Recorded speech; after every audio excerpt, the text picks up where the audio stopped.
They feared the worst, and it came. Europe's biggest nuclear power plant on fire and under attack, shelling from Russian troops transforming Putin's invasion into a global threat. Zelensky calling this nuclear terror.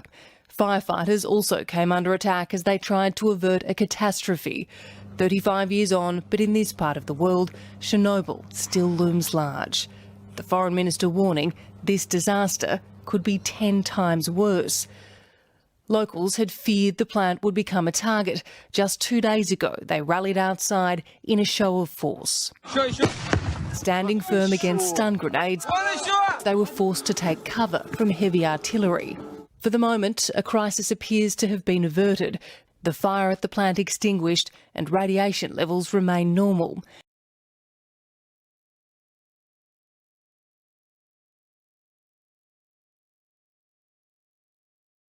Germany's Foreign Minister Annalena Baerbock has backed calls to investigate potential human rights violations committed by Russia in Ukraine. She was speaking via video link to the UN Human Rights Council in Geneva. Meanwhile, Germany has announced that it's sending more weapons to Ukraine.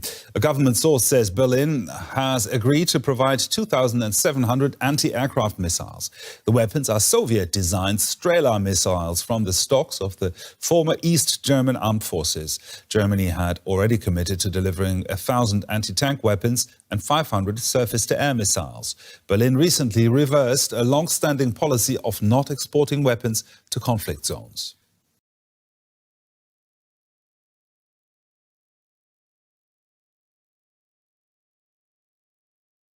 NATO is holding an extraordinary meeting at its headquarters in Brussels. In all, about 20 countries, most members of NATO and the European Union, but not all, are funneling arms into Ukraine to fight off Russia. But Moscow considers that a dangerous intervention. Also in attendance at today's meetings are two key non-NATO members, Finland and Sweden. One of the things that has come out of the conflict in Ukraine over the past week is a reinforcing, a strengthening of the resolve of the NATO countries to stand firmly together in the face of what they see as Russian aggression.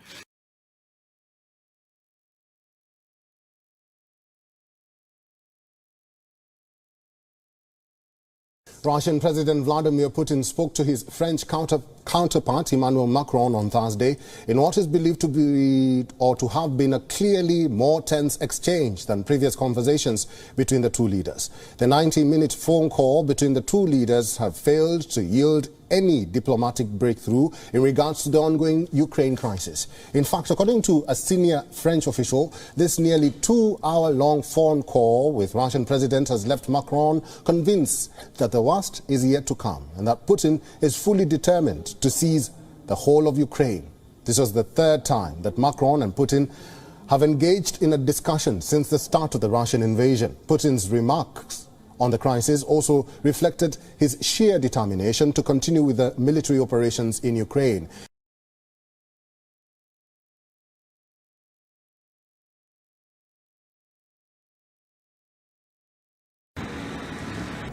Ні, ну нам видно, що поїде краще з Володією. Ну ні, не такі не надо. Пошли його, хай його сюди позовуть. Да.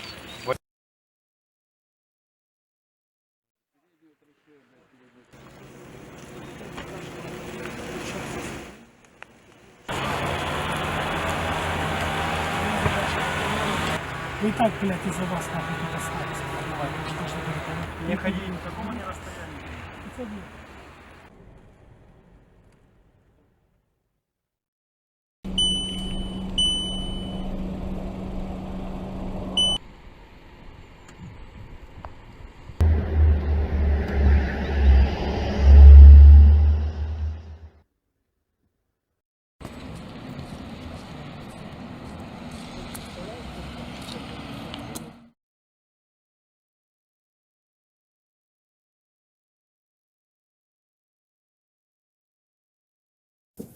Staff at one of Russia's most prominent independent television stations have resigned live on air.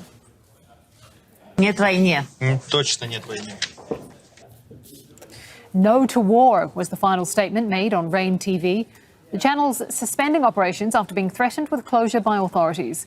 In its last seconds on the air, the channel broadcast the Swan Lake ballet performance. It was often played on loop by Soviet TV and radio, either at times of political crisis or after the death of a leader.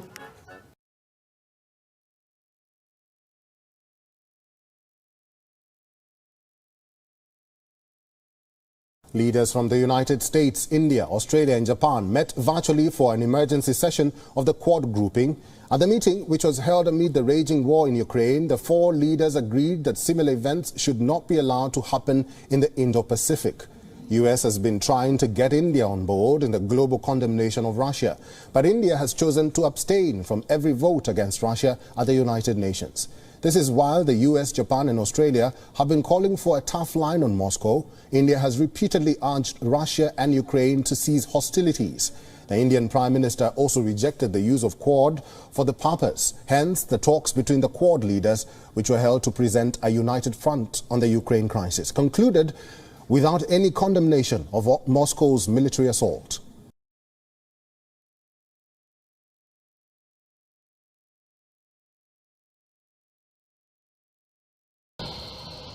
Sudan and Russia officially signed a military base agreement on Wednesday amid the ongoing Ukraine conflict that has so far displaced 1 million people.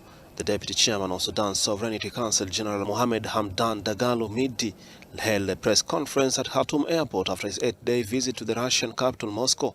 He said that the Russian naval base will be established in the city of Port Sudan in the Red Sea.